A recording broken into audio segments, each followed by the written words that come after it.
नमस्कार, बहुत स्वागत है आप सभी का। आपके साथ मैं हूं सोनल और आप देख रहे हैं अखाड़ा। अखाड़ा में हम आज बात करेंगे संजीवनी चोरी की। जी हां, इस वक्त कोरोना में संजीवनी कहा जा रहा है रेमडेसिविर इंजेक्शन।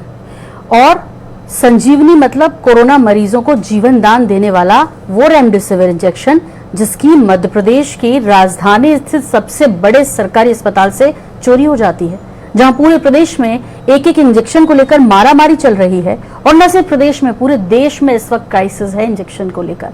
वहीं हमीदिया अस्पताल से पूरे 863 इंजेक्शंस चोरी चले गए। इस मामले में एक नया मोड़ यह भी है कि दिल्ली में एक कोरोना मरीज को यहां से ही चोरी गए इंजेक्शन लगाए भी गए। ये मरीज भोपाल के इसी अस्पताल के कर्मचारी का रिश्तेदार है। यानी इंजेक्शन की इस चोरी में प्रबंधन के कर्मचारियों का हाथ होने से साफ इनकार नहीं किया जा सकता। बहरहाल पुलिस तो पड़ताल कर ही रही है, लेकिन बड़ा सवाल यह है कि राजधानी में कड़ी सुरक्षा वाले अस्पताल से इंजेक्शंस का चोरी होना क्या समुचित सिस्टम के लिए शर्मनाक नहीं? इसी पर बात करेंगे। पहले देखिए रिपोर्ट।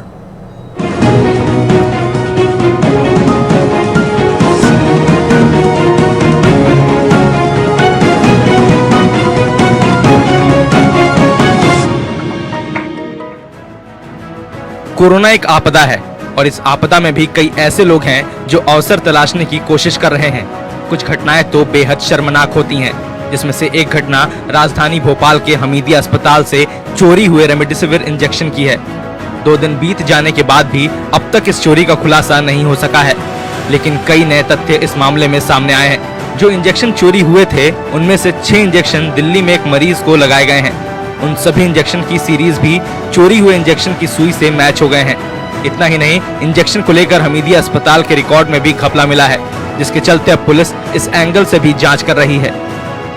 ये इन्वेस्टिगेशन हम लोग कर रहे हैं। इसमें इसी इन्वेस्टिगेशन के दौरान ही ज्ञात हुआ था कि एक कर्मचारी गायब है, जिसके हमसे पूछताछ करना थी हमें और उसके स्टेटमेंट भी लेना था। जब उसके बारे में और ज़्यादा डिटेल पूछताछ की गई तो पता चला है कि वो दिल्ली चला गया।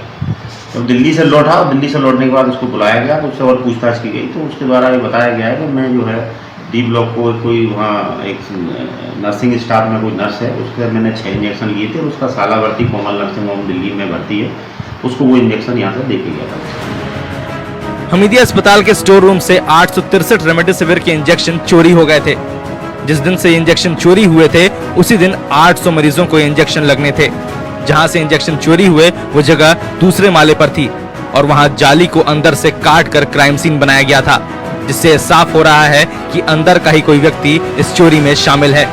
हालांकि पुलिस इस तथ्य को लेकर कुछ साफ नहीं बोल रही है और फिलहाल जांच की बात कर रही है। हालांकि 2 दिन बाद भी अब तक आरोपियों का कुछ सुराग नहीं मिल सका है। ऐसे में देखने वाली बात होगी कि कब तक पुलिस इस मामले को सुलझा पाती है। गौरव गुप्ता, INS 24/7 भोपाल। और इस विषय पर चर्चा करेंगे। इस चर्चा से पहले आपको एक अपडेट बता देते हैं। फिलहाल अपडेट ये कि हमीदिया अस्पताल में जो रेमडेसिविर इंजेक्शंस की चोरी हुई थी उस मामले में अधीक्षक पर गाज गिर गई है, उन्हें हटा दिया गया है। हमीदिया अस्पताल के अधीक्षक पद से हटाए गए डॉक्टर ID चौरसिया और उनकी जगह अब होंगे डॉक्टर लोकेंद्र दवे, जो कि अस्पताल के नए अधीक्षक बने। इन सब के बीच अब इस पर चर्चा कर लेते हैं। गंभीर विषय है। पूरे देश में इस वक्त जिस तरह से हाहाकार मचा है, चाहे वो रेमडेसिविर को लेकर हो, चाहे ऑक्सीजन की कमी को लेकर हो। हालांकि ऐसा नहीं है, देश के और भी कई अस्पतालों में इस तरह की चोरी के मामले सामने आए, लेकिन राजधानी भोपाल के सबसे बड़े अस्पताल में जब ये मामला उजागर हुआ तो वाकई में हमारे पूरे सिस्टम पर सवाल खड़े करता है कि किस तरह की व्यवस्थाएं हैं। इसके लिए खास मेहमान हमारे साथ जुड़े हुए हैं। आपको बता दें हमारे पैनल में कौन कौन है। इस वक्त जो टीवी स्क्रीन पर दिखाई दे रहे हैं हमारे साथ हैं पूर्व मंत्री और वरिष्ठ नेता कांग्रेस के PC शर्मा जी। बहुत स्वागत है PC शर्मा जी आपका कार्यक्रम में। इसके अलावा हमारे साथ हैं बीजेपी के वरिष्ठ नेता डॉक्टर हितेश वाजपेयी जी। डॉक्टर हितेश वाजपेयी जी आपका भी बहुत स्वागत है कार्यक्रम में। और पहला सवाल डॉक्टर हितेश जी आप ही से है मेरा। आपसे समझना चाह रहे हैं कि राजधानी में इतना बड़ा अस्पताल और उसमें इस तरह की सुरक्षा व्यवस्था, ये तो जांच का विषय है कि कौन शामिल था कौन नहीं था, चल भी रही है, लेकिन इतनी बड़ी चोरी को बिना जिस तरह से वहां के कर्मचारियों उनकी मिलीभगत के अंजाम नहीं दिया जा सकता। लेकिन पहला सवाल तो यही कि ये चूक हो कैसे गई? अस्पताल के अंदर ये स्टोर और वहां पे सुरक्षा व्यवस्था कैसी है कि कोई चोरी करके ले जाता है, वो भी इस वक्त सबसे कीमती रेमडेसिविर इंजेक्शंस को।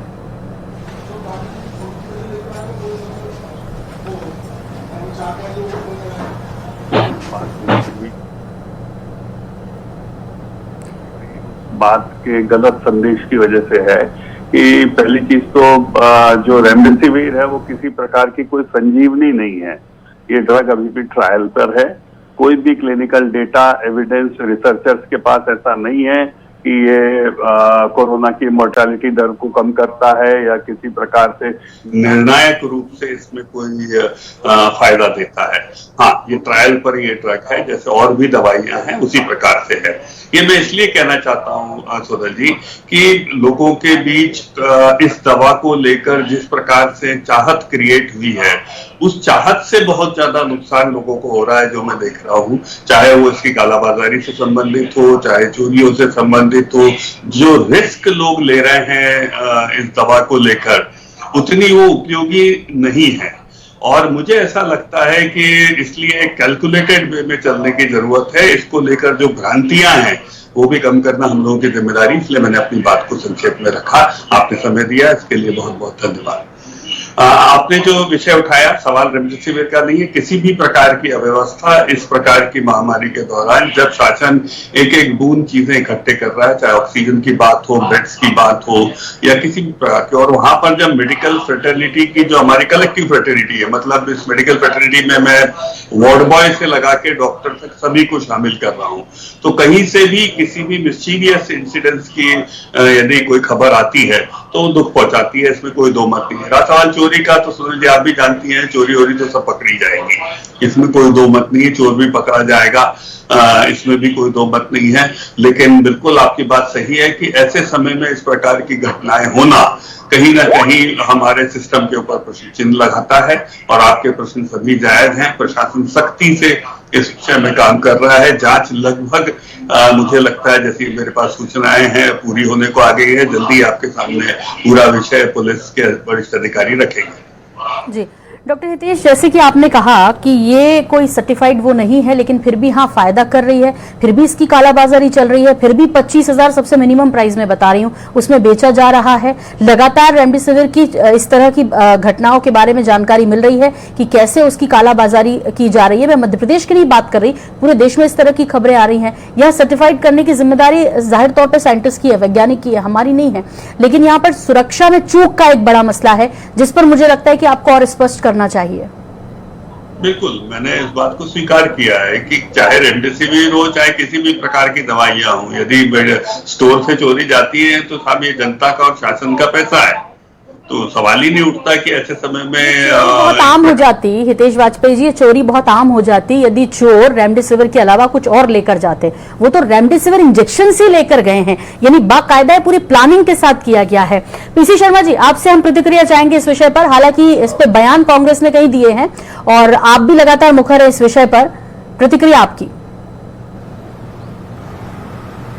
नहीं, एक तो डॉक्टर वाजपेयी जी डॉक्टर हैं, इन्होंने कहा कि रेमडेसिविर इंजेक्शन कोई रामबाण नहीं है, पर अमेरिका में इसका पूरा इस्तेमाल हुआ। मेरा ब्रदर भी अमेरिका में डॉक्टर है और कोविड को ही देख रहा है, और बहुत पहले जब ये महामारी शुरू हुई थी तब उसने कहा था कि ये इंजेक्शन बड़ा इम्पोर्टेंट है। और प्रेसिडेंट ट्रंप जो मोदी जी के मित्र रहे हैं, उनने भी जब उनको कोविड हुआ था तो इंजेक्शन लगाया था।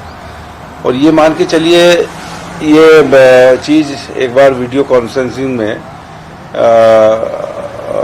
जो एसीएस हैं मोहम्मद सुलेमान मुख्यमंत्री के सामने उन्होंने कहा था कि ये कोई रामबाण नहीं है। मैंने कहा इसका नाम ही राम से ही शुरू हो रहा है, और ये रामबाण की इसकी स्थिति है। जो पेशेंट होता है, एक तो डॉक्टर प्रिस्क्राइब कर रहे हैं, दुनिया भर के डॉक्टर इसको प्रिस्क्राइब कर रहे हैं, हॉस्पिटल प्रिस्क्राइब कर रहे हैं। तो मैं समझता हूँ कि हो सकता है उन लोगों का ज्ञान डॉक्टर वाजपेयी से कम हो, अमेरिकन डॉक्टर्स हैं उनका ज्ञान कम हो, लेकिन एक चीज जो होती है, एक आदमी में एक आत्मविश्वास आता है। उसको जब इंजेक्शन लगता है तो उसको लगता है कि हाँ इंजेक्शन लगा मैं बचाऊंगा।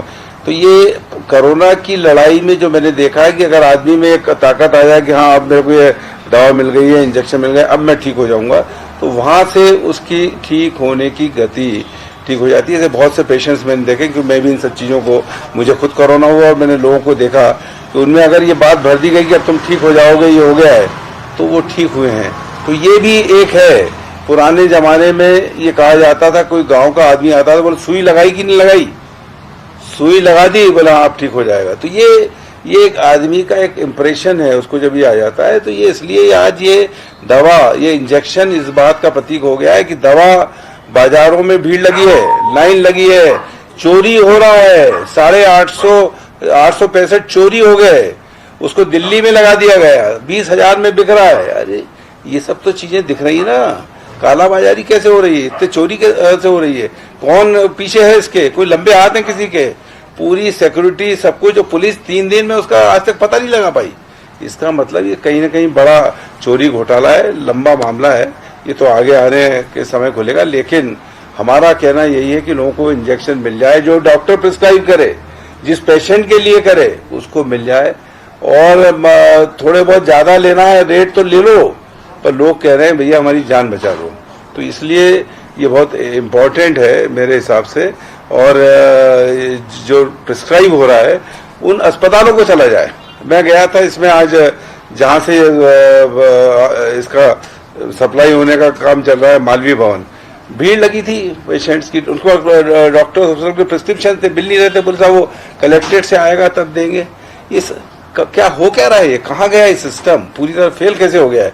ऑक्सीजन मिल नहीं रही है, ऑक्सीजन के बेड है नहीं, ऑक्सीजन की वजह से आज पीपल्स में जान चली गई, एलबीसी में चली गई, कल सैडोल में चली गई, परसों नीमच में चली गई, इसके पहले जेपी में चली गई। और जांच कब तक होगी, किस चीज की जांच होगी, हर चीज की तो जांच ही हो रही है, बाकी काम कब होगा, लोगों की जान कैसे बचेगी, जान कब बचेगी, जांच ही होती रहेगी। वो अभी वो एक उसकी जांच चल रही थी कि वो एक होमगार्ड 2 दिन तक अस्पताल में जेपी में पड़ा रहा, उसको पता ही नहीं लगा, फिर वहां लोग देखते रहे। अधीक्षक को सस्पेंड कर दिया गया, ठीक है, इतना चल तो रही है जांच, कार्रवाई हो रही है, और ये भी पता चल गया कि उसे दिल्ली में उपयोग किया गया, और दिल्ली में जिस पर उपयोग किया गया है वो दवा स्टोर का शायद उनकी पत्नी का ब्रदर है, साला है। अधीक्षक को सस्पेंड करना ये इसकी वो नहीं है, इसकी पूरी तह में जाना चाहिए, पूरा इसका पता लगाना चाहिए, रैकेट कहाँ है, वो कौन सा रैकेट है जो 20,000 और 29,000 और 30,000 में बिक रहे हैं, और जो जिन्हीं लोग हैं उनको मिल नहीं रहे, ये रैकेट है, इसकी पूरी जांच होनी चाहिए, सीबीआई जांच रैकेट है, इसकी पूरी जांच होनी चाहिए। सुशील शर्मा जी वरिष्ठ पत्रकार के रूप में हमारे साथ जुड़ गए हैं, लेकिन उनका रुख करने से पहले मैं डॉक्टर हितेश वाजपेयी जी का रुख कर रही हूँ। तो पीसी शर्मा जी ने कहा, इस पर काउंटर करना चाहेंगे डॉक्टर हितेश वाजपेयी? देखिए, मैं फिर कहना चाहता हूँ, शर्मा जी आपके ब्रदर की तरफ मेरा पूरा रिस्पेक्ट है, और ये क्या होता है, medical science evidence based medicine होता है, ये व्यक्ति बेस्ड नहीं होता। तो आप में या कोई चिकित्सक क्या कह रहा है महत्वपूर्ण नहीं है, रिसर्च क्या कह रही है महत्वपूर्ण होता है, और आपके जो दर्शक हैं INH के, वो सभी बहुत अच्छे से इसको पढ़ सकते हैं, सारा मटेरियल उपलब्ध होता है। मैं केवल इतना कहना चाहता हूं कि जिस तरीके से इसको प्रोत्साहित किया जा रहा है या इसका उपयोग हो रहा है वो वैज्ञानिक नहीं है, बस मेरा इतना कहना है, और रामबाण नहीं है। इससे फायदा हो रहा है नहीं हो रहा है ये अभी तय होना है, इसे कोई तय नहीं है कि इससे फायदा हो रहा है।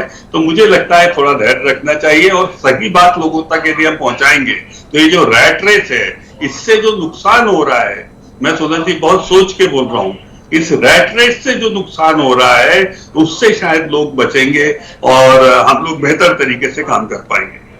ठीक है, बाकी चार्जेस उनके पॉलिटिकल है, इसलिए मैं कुछ नहीं कहना चाहता। ठीक है, सुशील शर्मा जी इस पर टिप्पणी की, मध्य प्रदेश में इतने हालात खराब, हेलीकॉप्टर से इंजेक्शंस की आपूर्ति की जा रही है, बाकी जिलों में उसको सप्लाई किया जा रहा है, भेजा जा रहा है संबंधित अस्पतालों में, जिलों में, और राजधानी की हमीदिया अस्पताल में उसकी चोरी हो जाती है, बड़ी आसानी से हो जाती है, पूरे प्लान तरीके से होती है, और 3 दिन के बाद भी कुछ खास हाथ नहीं लगता, सिवाय इसके कि अधीक्षक को सस्पेंड कर दिया आपने। नहीं, देखिए, सिस्टम तो वास्तव में मध्य प्रदेश में जो है प्रशासनिक सिस्टम जो है इस मामले में फेल साबित हुआ है।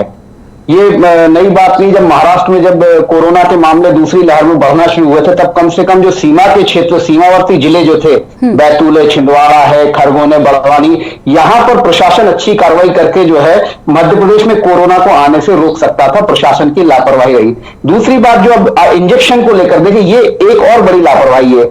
ये कहां हुआ? ये राजधानी में हुआ, ये राजधानी के सबसे बड़े अस्पताल में हुआ। ये मेडिकल कॉलेज में 863 इंजेक्शन अगर चोरी हो जाते हैं, वो इंजेक्शन जिसकी उपयोगिता इस वक्त ज्यादा समझी जा रही है। मैं इस बात से सहमत हूं कि हितेश वाजपेयी जी ठीक कह रहे हैं। देखिए, किसी भी इंजेक्शन की उपयोगिता पेशेंट टू पेशेंट डिपेंड करती है।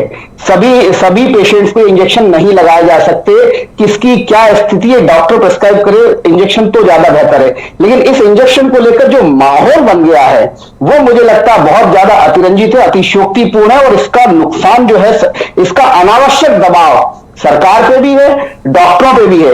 और अब ये स्थिति हो गई है कि पेशेंट जा रहा है, पेशेंट खुद ही बोल रहा मुझे तो इंजेक्शन चाहिए। तो मैंने कई मामले भोपाल में ऐसे देखे कि वो डॉक्टर बोलता ठीक है आप ले आइए लगा देंगे, तो जहां डॉक्टर जो है, डॉक्टर तो परीक्षण कर ही नहीं रहा, पेशेंट ही इतना दबाव बना रहे हैं। तो ये स्थिति किसी भी स्थिति में मतलब लोगों के लिए ठीक नहीं है। इससे क्या है, जबरदस्ती जो दबाव बनेगा उससे जो चीजें और बिगड़ना शुरू होंगी। जरूरी नहीं है कि हर पेशेंट को जो है आप ये इंजेक्शन कारगर साबित हो, अगर उसकी स्थिति गंभीर है, डॉक्टर यदि समझता है तो इंजेक्शन लगाया जाए। ये एक बात हो रही है कि WHO ने पहले इस इंजेक्शन को अमान्य किया था, ये किसी और उद्देश्य से इंजेक्शन का वो किया गया था, लेकिन अब जो इसका उपयोग किया जा रहा है बिल्कुल ठीक नहीं है, पेशेंट टू पेशेंट ही होना चाहिए।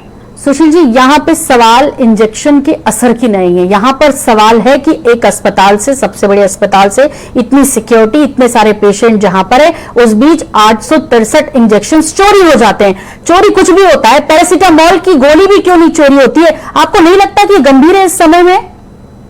देखिए ये तो बहुत गंभीर मामला है ही ना, इसमें डीन को हटाने से नहीं होगा, इसमें जो उस हॉस्पिटल का जो प्रशासक है जिम्मेदारी उनकी है, उनको भी जो है आपको हटाना चाहिए। देखिए सरकार को ये संदेश देना पड़ेगा कि इतनी बड़ी गलती या इतनी बड़ी चोरी जो है सामान्य रूप से डीन को हटाने से काम नहीं चलेगा, आपको अगर बड़ा मैसेज देना है, क्योंकि ये दूसरी बार हो रहा है। एक ये मामला हो गया, इसके पहले जब ऑक्सीजन प्लांट की मुख्यमंत्री ने घोषणा की थी उस पर भी प्रशासनिक लाल फीताशाही ने जो है ध्यान नहीं दिया, तो इस पे सख्त एक्शन होना चाहिए था, बल्कि इन लोगों के लिए FIR भी होना चाहिए। भाई लापरवाही किसी की भी हो, चोरी तो हुए ना, उस चोरी को तो कोई नहीं नकार सकता ना, तो सरकार फिर इन लोगों ने किस तरीके से हिफाजत की, कैसे उसको रखा था, ये बड़ा मामला है। हाँ, यही मैंने हितेश जी से पूछा था शुरुआत में कि कैसी हिफाजत चल रही है, और फिर कैसे जो आप बाहर से इतना मंगा रहे हैं, ऑक्सीजन प्लांट का एक अलग अपना विषय है, बाहर से आप मंगा रहे हैं, दूसरे पड़ोसी राज्यों पर आप डिपेंडेंट हैं, ये भी एक बड़ा सवाल है कि पहले से तैयारी क्यों नहीं कर ली गई? इतने लंबे समय से जब उसको प्लांट करने की बात की जा रही थी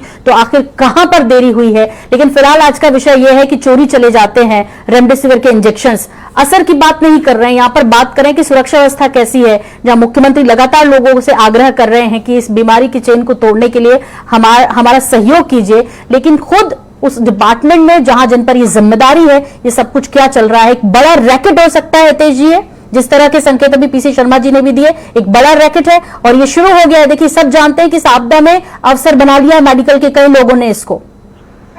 देखिए सोनल जी, मैं कुछ चूंकि इस प्रोफेशन से जुड़ा हूं तो मैं इस बात को बहुत अच्छे से जानता हूं कि सरकार चाहे किसी की भी रही हो, ये विभाग एक ऐसा विभाग है जहां पर स्टोर्स में चोरियां होती आई हैं।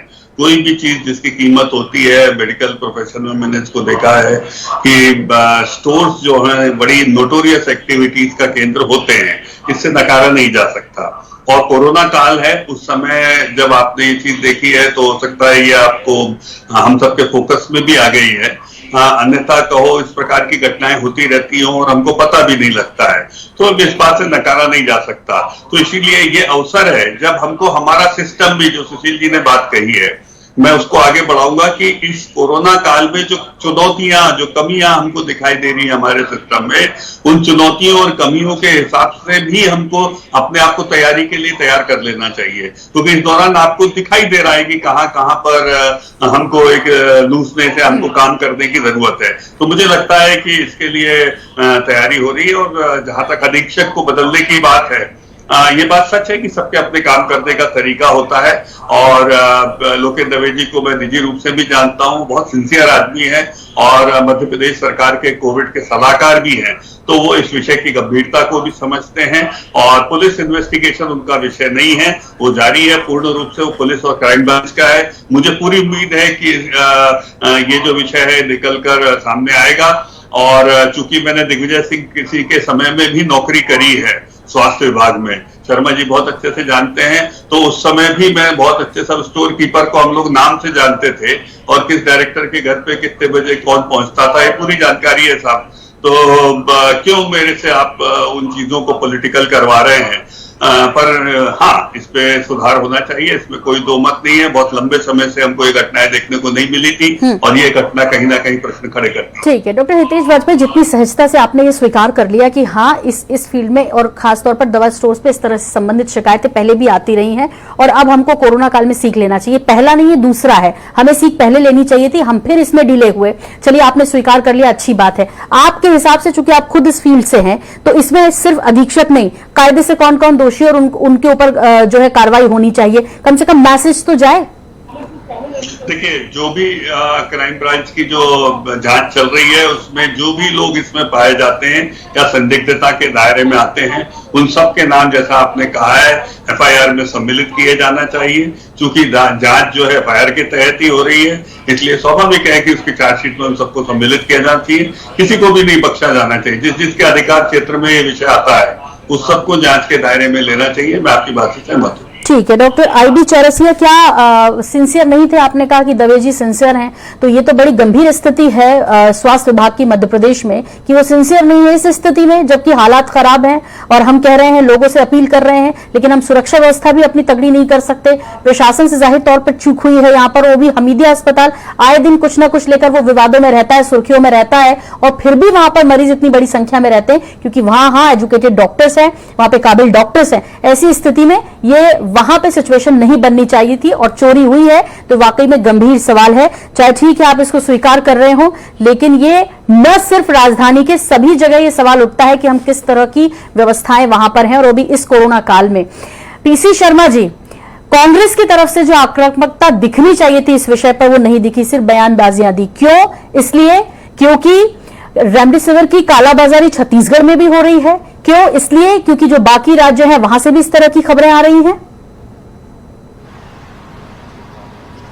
नहीं, देखिए ऐसा है, कांग्रेस जो है इस आपदा को अवसर नहीं बनाना चाहती। हम लोग फील्ड में हैं, लगातार लोगों की मदद कर रहे हैं।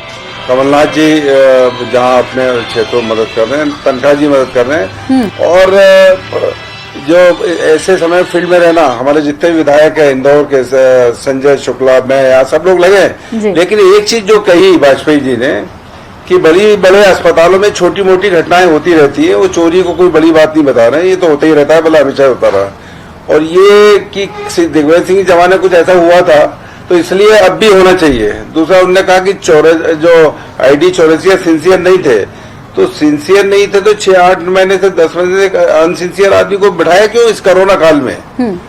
और अब जाके दवे जी जो एक अच्छे डॉक्टर है और जो लंग्स के भी डॉक्टर है उनको बिठाया है, तो पहले बिठा देना था जब देखा कि सब गड़बड़ है।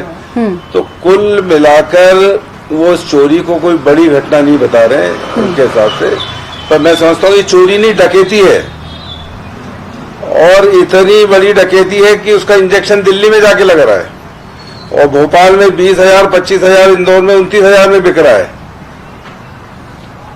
और कुल मिलाकर दूसरी बात जो है इस इंजेक्शन के बारे में, अगर इनको ये लगता है, खुद डॉक्टर हैं, एक मुख्यमंत्री जी ने एक कमेटी भी इसकी बनाई है, तो डिक्लेयर कर दें कि ये इंजेक्शन ठीक नहीं है, मध्य प्रदेश में किसी भी पेशेंट को नहीं लगने देंगे और इस तरह से उनकी जान बचाएंगे। ये बाकायदा डिक्लेयर करके अब आप ये बंद करवा देंगे। ऑक्सीजन की वैसी कमी है तो फिर होगा क्या, इलाज कैसे होगा? और जिस आप लोगों की बात कर रहे थे कि उनकी चूंकि मानसिक स्थिति इस वक्त ऐसी बनी हुई है कि जो भी मिल जाए, जितने भी मिल जाए, बस उनके जो पेशेंट है उसकी जान बच जाए। वाकई में स्थिति गंभीर है। आप सभी जनप्रतिनिधियों को भी गंभीर होने की आवश्यकता है इस पर। हम राजनीति करने को नहीं कहते, लेकिन विपक्ष यदि आवाज ना उठाए तो फिर कौन उठाए, कौन फिर बोले इनको? नहीं तो फिर वो तो स्वीकार कर ही रहे हैं कि ऐसा हो रहा है। आश्चर्य यह भी है कि वाजपेयी जी की सरकार पिछले 15 सालों तक रही, आखिर ये जानकारी होते हुए भी उस पर कोई ठोस कदम, और स्वास्थ्य जो विभाग है या स्वास्थ्य की दृष्टि से हमेशा मध्य प्रदेश पिछड़ा रहा, वो क्यों नहीं आगे आ पाया जब इतने सिंसियर डॉक्टर्स हैं साथ में?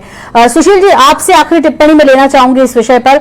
हम भी नहीं करना चाहते कि हम इंजेक्शन की चोरी हुई और उस पर कुछ, लेकिन यहाँ पे जागरूक करना बहुत जरूरी है कि वाकई में हम कहां अभी फेल हैं। इतने कठिन समय में भले ही हमारे पास स्वास्थ्य अमले की कमी हो, स्वास्थ्य संसाधनों की कमी हो, उपकरणों की कमी हो, ऑक्सीजन की कमी हो, रेमडेसिविर की कमी हो, लेकिन उसके बाद भी चोरी जैसी घटनाएं हो रही हैं, तो ये तो और भी शर्म की बात है।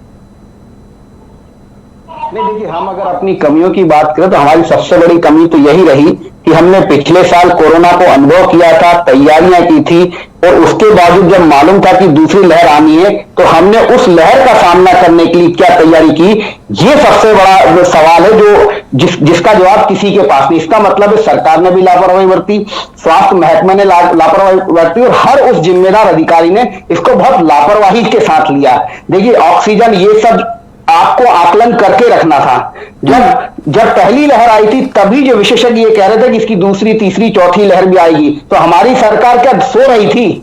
ये बहुत बड़ा सवाल है। इस सवाल का जवाब किसी के पास नहीं है। अगर समय रहते चेत जाते तो मुझे लगता है किसी भी चीज की कमी नहीं होती, और जिस तरीके का अब जो भड़बड़ाहट है, भय का माहौल है, ये माहौल नहीं बनता। ये लहर भी पहले लहर की तरह जो है आसानी से जो है इलाज में मिल जाता, सब कुछ हो जाता और ये लहर भी चली जाती। लेकिन हमने बहुत लापरवाहियां की है। उस लापरवाही का खामियाजा अगर आप जाएंगे अस्पतालों के बाहर देखेंगे, मरीजों के परिजनों को रोते बिलखते, तो आपको समझ में आएगा कि किस स्थिति में सरकार ने और जिम्मेदार लोगों ने लाकर खड़ा कर दिया मध्य प्रदेश को। बिल्कुल ठीक कह रहे हैं, और उसके बावजूद भी आप दूसरी लहर की बात कर रहे हैं। पहली लहर को छोड़ दीजिए, उसके बाद जो एक पीरियड आया था थोड़ी शांति थी। इस बीच भी बंगाल, असम में जिस तरह के चुनाव प्रचार रैलियां अभी हुई है, इस सब के बीच जहां देश में ये सब कुछ हो रहा है, दुनिया में सब कुछ हो रहा है, वो बाकायदा जारी था। अब वहां पे आंकड़े आने शुरू हुए कि कौन कितने बीमार हो रहे हैं, क्योंकि अब सब कुछ खत्म हो चुका है। वहां पर बाकायदा जिसको जितनी प्रसार करना था वो अपना अपना कर चुका है। फिर इसमें ना तो विपक्ष पीछे हटा, ना सत्ता पक्ष पीछे हटा है।